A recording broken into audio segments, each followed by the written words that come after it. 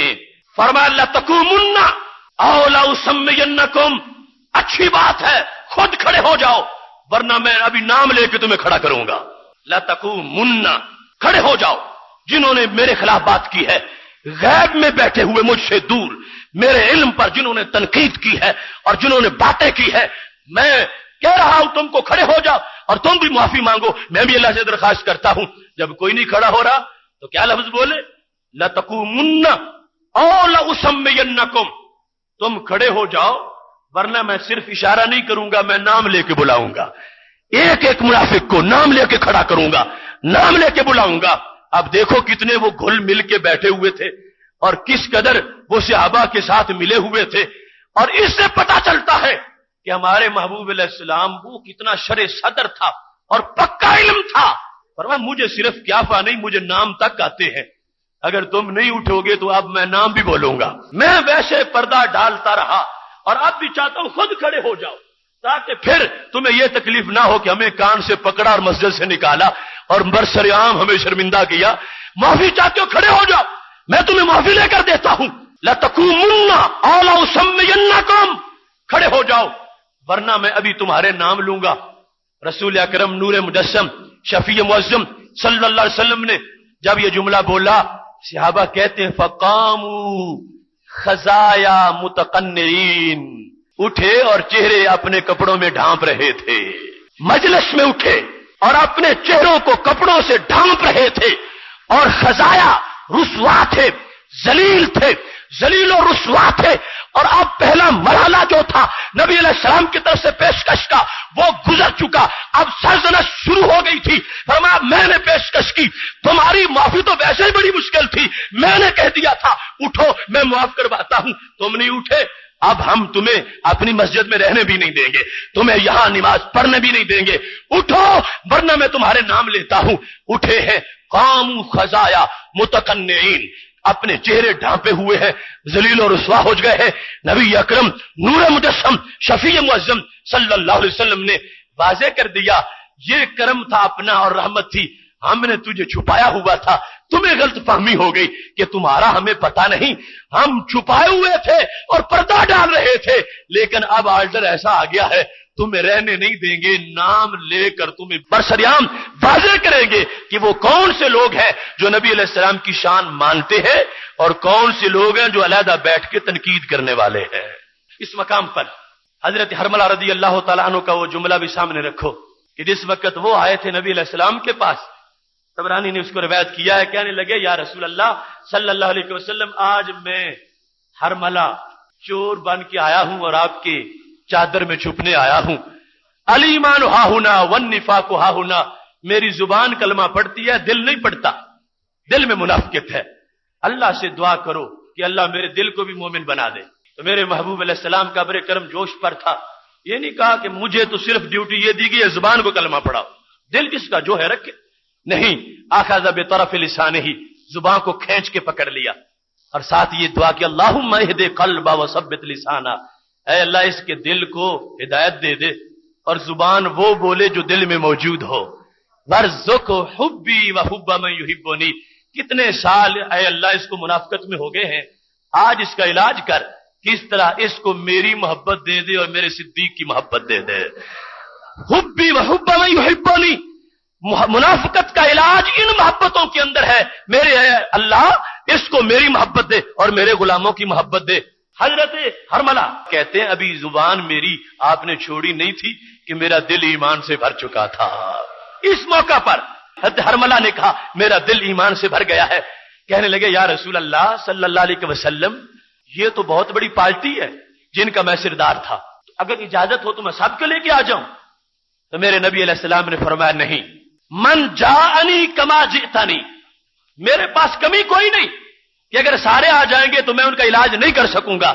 نہیں، من جانی کما جئتنی، جیسے تم خود آئے ہو ایسے جو خود آ جائے گا میں اس کی بگڑی بنا دوں گا، اس کو میں معافی لے دوں گا، اس کے ایمان کا میں بندوبست کر دوں گا. لیکن اے ہرملا لا تحرک علی احد سترا، کسی کا پردہ نہ چاک کرو. وہ اگر خود جس طرح ہے رہے، ہم نے دین واضح کر دیا، ان کی اپنی ڈیوٹی ہے، وہ میرے پاس آئیں علاج کروائیں. تم اعلان کر کے ان سب کو اکٹھا کر کے میرے پاس نہ لاؤ. یہ حدیث اس بات کو واضح کر رہی ہے کہ محبوب علیہ السلام کا پردہ ڈالنے کا عالم اور ستار جو مجازی شان ہے وہ کس قدر کی تھی. یعنی یہ عدم علم نہیں تھا بلکہ یہ کریمانہ شان تھی کہ ہم برشریام کسی کو رسوا نہیں کرتے. لیکن ہم یہ بھی چاہتے ہیں کہ جو آئے گا آج اس کو ندامت تھوڑی ہوگی اور حشر کے دن کوئی اس کو سہارا نہیں ملے گا. آج جو آ جائے اے ہرملا جیسے تم آئے ہو، مطلب کیا تھا کہ مجھے اللہ کی اذن سے اس قابل تو سمجھو کہ میں دل میں ایمان داخل کر سکتا ہوں.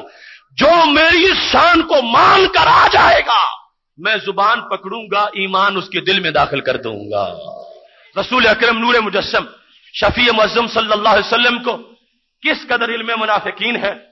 بخاری شریف کی یہ حدیث سامنے رکھیے کہ جس وقت ہمارے نبی علیہ السلام غنیمتیں تقسیم کر رہے تھے، ایک شخص آ گیا، اس کا نام ذوالخویسرہ تھا. اب تقسیم ہو گئی تو اس نے کہا اعدل یا محمد صلی اللہ علیہ وسلم، کہ اے اللہ کے نبی عدل کرو. مشورے دینے آیا ہے اس ذات کو کہ جنہوں نے دودھ پیتے وقت بھی عدل کیا تھا. اور حضرت حلیمہ رضی اللہ تعالی عنہا کا ایک طرف سے دودھ پیتے تھے اور دوسرا اپنے بھائی کی رضائی کے لیے رکھتے تھے. یہ صوفی اور یہ متقی اور یہ جعلی توحید پرست ہمارے نبی علیہ السلام کو مشورہ دینے آ گیا. یہودی نہیں تھا، عیسائی بھی نہیں تھا اور بت پرست بھی نہیں تھا، کلمہ گو تھا. اور کلمہ گو کے اندر وہ پارٹی جس کو حتی یمیز الخبیثہ من الطیب سے جدا کیا گیا تھا. کہنے لگا بڑا پارشاہ بن کے کہ عدالت کرو. تو ہمارے نبی علیہ السلام نے فرمایا کچھ ہوش کر کے بول، من یعدل اذا لم عادل بدبخت ویلکا، تو تباہ ہو جائے. بتا اگر میں عدل نہیں کر سکا تو پھر دنیا میں کون کرے گا. یہ دل کا مطلب تو یہ ہے کہ میں نے پہلے نہیں کیا، اب تیرے حکم سے کروں اور تیری تبلیغ سے کروں اور تیری نصیحت سے کروں. فرمایا میں نے عدل کیا ہے اور ساتھ یہ جھڑکی دی ویلکا، تو ہلاک ہو جائے. مجھے مشورے دیتا میں یعدل اذا لم عادل، اگر میں نے عدل نہیں کیا تو بتا کون عدل کرنے والا ہے. پھر اس موقع پر حضرت عمر رضی اللہ تعالی عنہ تلوار لے کے کھڑے ہو گئے. کہنے لگے یا رسول اللہ صلی اللہ علیہ وسلم، میں تو اس کو زندہ نہیں جانے دوں گا. کون ہوتا ہے جو تمہارے عدل کو چیلنج کر دے اور تمہارے سامنے یہ باتیں کرے؟ میں اس کا سر اتاروں گا. تو اس پر میرے نبی علیہ السلام نے جملہ بولا جو ہمارے آج کے موضوع کا حصہ ہے. اور میں عمر تم سمجھتی ہو کہ یہ ایک ہی گندا انڈا ہے؟ ان لہو اصحابا، اس کی پوری پارٹی ہے، ایک یہ اکیلا نہیں ہے، اس منافق کا پورا گروپ ہے. ان لہو اصحابا، اس کے بہت سے دوست اور بھی ہیں جو باطن میں میرے بارے میں یہی عقیدہ چھپائے ہوئے ہیں اور ایسے تنقیدیں کرتے ہیں. عمر اس کو چھوڑ دو. ان لہو اصحابا، اس کے اور بھی دوست ہیں میں جانتا ہوں، صرف یہ نہیں گروپ ہے پورا. اور کیا حیثیت ہے ہمارے محبوب علیہ السلام کے جاننے کی. خدا کی قسم ایمان اش اش کر اٹھتا ہے. منافقت کو جانا تو کتنے پردوں کے اندر سے جانا. اگر ایک شخص محض کلمہ پڑھتا ہوتا اور منافق ہوتا تو یوں بھی پہچانا جا سکتا تھا کہ کلمہ تو پڑھتا ہے مگر نماز نہیں پڑھتا، لہذا پتہ چلا کہ منافق ہے. کلمہ تو پڑھتا ہے مگر جہاد پر نہیں جاتا، پتہ چلا کہ منافق ہے. کلمہ تو پڑھتا ہے مگر یہ کار خیر میں شریک نہیں ہوتا، پتہ چلا تو منافق ہے. ایسا کھوج تو عام انسان بھی لگا سکتا تھا، مگر قربان جاؤں میرے محبوب علیہ السلام نے نمازیوں کے اندر سے منافقت کو پہچانا. جب پردے تھے اوپر اور دستانے پہنے ہوئے تھے ان گھنونے سازشیوں نے، تو میرے محبوب علیہ السلام کے جملے کیا تھے؟ فرمایا عمر ان کے اور بھی اصحاب ہیں، ان کی نشانی بتاؤں؟ وہ کیسے ہیں؟ وہ جلد نظر نہیں آتے، وہ کیا کرتے ہیں؟ منافق ہونے کے باوجود وہ کیا ہے؟ فرمایا یحقر احدکم صلاتہ ما صلاتہم وصومہ ما صومہم. فرمایا تم میں سے ایک بندہ ہے صحابہ اپنی نماز اس منافق کے مقابلے میں تھوڑی سمجھتا ہے. اس کے کچھ اصحاب ہیں جو منافق بھی ہے اور اتنے نمازی ہیں کہ صحابہ تم سے کہیں زیادہ نماز پڑھتے ہیں. یہ لفظ بڑے قابل غور ہے. آج کچھ لوگوں نے یہ سمجھ لیا کہ نماز یہ معیار حق ہے، نماز فرض عین ہے، مومن کی شان ہے اور کسی حال میں بھی چھٹی نہیں. مگر نماز ہی معیار حق اگر ہوتی تو میرے نبی علیہ السلام یہ نہ بیان کرتے. فرمایا عمر ان کے اصحاب بھی ہیں اور وہ اتنی نماز پڑھتے ہیں کہ اگر تمہیں پتہ چلے تو تم اپنی نماز کو حقیر سمجھو، تم کہو ہم تو تھوڑی سی پڑھتے ہیں اور وہ بہت زیادہ پڑھتے ہیں. عمر تم اپنے روزے کو ان کے روزوں کے مقابلے میں حقیر جانو. عمر تم اپنے عمل اور جہاد فی سبیل اللہ کو ان کے عمل کے مقابلے میں حقیر جانو. اس کی ایسی پارٹی موجود ہے اس وقت معاشرے کے اندر. اور یاد کر لو عمر یہ ساری چیزیں معیار حق نہیں ہیں. یخرجون من الاسلام کما یخرج الرمیۃ من السهم من الرمیہ. یہ سب کچھ ہونے کے باوجود مومن نہیں ہے، دین سے یوں ہی خالی ہے جیسے شکار سے تیر پار گزرتا ہے تو کوئی چیز بھی اس کے ساتھ نہیں ہوتی. یہ علم منافقین کا بیان بھی تھا اور قیامت تک کے لیے روشنی بھی تھی. فرمایا صحابہ ہماری نمازیں آج کیا ہوں گی؟ صحابہ کو کہا گیا تم میں سے کوئی ایک شخص جب ان کی نماز دیکھے گا تو ان کی دکھاوے کی اتنی نمازیں ہیں تم سمجھو گے کہ ہم تو کوئی نماز پڑھتے ہی نہیں، بڑی تھوڑی سی پڑھتے ہیں اور یہ اتنے بڑے لمبے پارسا اور متقی بنے ہوئے ہیں. تو یہ تقویٰ کی بناوٹی چادر کے اندر جو نفاق چھپا ہوا تھا ہمارے نبی علیہ السلام نے اس منافقت کو بھی ننگا کر دیا. فرمایا میرے صحابہ جان لو یہ ایک نہیں کہ اس کا سر اتارو گے تو بات ختم ہو جائے گی. اس کے اصحاب بھی ہیں، وہ اور بھی ہیں ایسے گندے انڈے میں جانتا ہوں اور یہ آزمائش ہے ہماری. ہم ابھی سر نہیں اتاریں گے. لوگ کہیں گے کلمہ گو کا سر اتارا اور کلمہ گو کو یہ کہہ دیا، کلمہ گو کو یہ کہہ دیا. ہم ان کو جو دوسرے لوگ ہیں بیرونی ان کے لحاظ سے بھی اپنی ایک پالیسی رکھیں گے. لیکن میرے صحابہ جان لو ان کے ایمان کو ایمان نہ سمجھنا. اور یہ بھی اجازت دے دی فرما میرے بعد جب تم ان کو ملو گے اجازت دیتا ہوں ان کا سر بھی اتار سکتے ہو. یخرجو من دے ھذا الرجل. فرما اس بندے کی نسل سے ایک قوم نکلے گی ان کا یہی کام ہوگا، نمازیں لمبی ہوں گی مگر مجھ سے بغض ہوگا. فرما ان سے جو کچھ کرنا ہو کر لینا. عمر میں اب تمہیں اجازت نہیں دوں گا. تو رسول اکرم نور مجسم شفیع معظم صلی اللہ علیہ وسلم نے اس وقت یہ واضح کر دیا کہ صرف ایک منافق کو نہیں سب کو جانتا ہوں. اور اس طرح نبی علیہ الصلوۃ والسلام نے ان کو پہچانا ہے کہ وہ 1000 پردوں میں چھپے ہوئے تھے مگر پھر بھی ہمارے محبوب علیہ السلام نے ان کی شناخت کر لی ہے، ان کو جانا ہوا ہے اور یہ مطلع کر دیا ہے کہ محض اعمال کو معیار حق کبھی بھی نہ بنا لینا. یہ اعمال تو علامتیں اور نشانیاں ہیں. جب دل صحیح ہوگا اور ایمان صحیح ہوگا منافقت دل میں موجود نہیں ہوگی. اللہ تبارک و تعالی عمل کی وجہ سے بندہ مومن کو بلند سے بلند مقام عطا فرما دے گا. محتشم سامعین حضرات، رسول اکرم نور مجسم شفیع معظم صلی اللہ علیہ وسلم کا اسی سے ملتا جلتا جملہ اور آج کی وہ سب سے واضح پالیسی ہے. ابن کثیر میں وہ حدیث شریف ہے اور درجنوں کتابوں میں ہے کہ جب میرے نبی علیہ السلام نے فرمایا تھا مجھے اپنی امت پر قرآن کا خطرہ ہے تو صحابہ نے پوچھا قرآن کا بھی خطرہ ہوتا ہے؟ قرآن نے تو خطرے مٹا دیے. اس موقع پر فرمایا مجھے خطرہ یہ ہے یتعلمہ المنافقون. میرے قرآن کا خطرہ مجھے یہ ہے کہ اس کا عالم منافق بھی بن جائے گا. یتعلمہ المنافقون، اس کے قاری منافق بھی بنیں گے اور اس کے عالم منافق بھی بنیں گے. تو پھر یا رسول اللہ صلی اللہ علیہ وسلم خطرہ کس چیز کا؟ اگر وہ پڑھ جائے تو اچھا ہے. فرمایا نہیں اچھا نہیں ہے. یجادلون بہ المؤمنین، خطرہ مجھے یہ ہے کہ میرے غلاموں کو تنگ کریں گے. یجادلون بہ، قرآن کی آڑ میں قرآن پیش کر کے قرآن پڑھ کے میرے مومنوں سے جھگڑا کریں گے. اس واسطے میں یہ خطرہ قرآن کا سمجھ رہا ہوں. اس کی تعلیم کے لیے پابندی نہیں ہوگی کہ مومن ہی مدرسہ بنائے، منافق بھی بنا لے گا، منافق بھی پڑھے گا، منافق بھی پڑھائے گا. آیات رٹ کے چپ رہتا تو پھر بھی کوئی بات نہیں تھی، وہ چپ کرے گا ہی نہیں. یجادلون بہ المؤمنین، بتوں والی آیات پڑھ پڑھ کے میرے ولیوں پر وہ میرے مومنوں کو دل جو ہے وہ ان کو دکھائے گا. اس واسطے میں آج اس درد کو محسوس کر رہا ہوں یہ منافقت کا تو پورا سلیبس جو ہے ہمارے نبی علیہ السلام نے اس کی حرف تک اس کو بیان کر دیا ہے، اور اس بات کو اسی وجہ سے ہی تو وہ گروپ اس کی طرف آ ہی نہیں رہا کہ اگر ہم یہ مان جائیں گے کہ نبی علیہ السلام نے غیب کی خبریں دی ہیں تو وہ خبریں ساری تو منافقوں کے بارے میں ہیں. وہ چاہتے ہیں سرے سے خبر کا انکار کر دو تاکہ منافقت کی جو خبریں دی گئی تھی ان کی بنیاد ہی ختم ہو جائے. مگر جب تک قرآن و سنت باقی ہے ان خبروں کا اور آیات کا جو بھی میں نے پڑھی ہے کیسے انکار ہو سکتا ہے اور کیسے ان کو بند کیا جا سکتا ہے. مبارک ہو اہل سنت تجھ کو، اللہ تبارک و تعالیٰ نے وہی صفہ والا صحابہ کا عقیدہ عطا فرمایا ہے. شمسامین حضرات، ہم اپنے لفظوں میں کسی کو نامزد نہیں کرتے اور اس واسطے کہ ہم دعوت فکر دیتے ہیں. اگر کسی کے ہاں کوئی ایسی بات ہے تو وہ ان آیات کو سامنے رکھ کے توبہ کر لے اور باز آ جائے اور ہمیں خوشی ہوگی.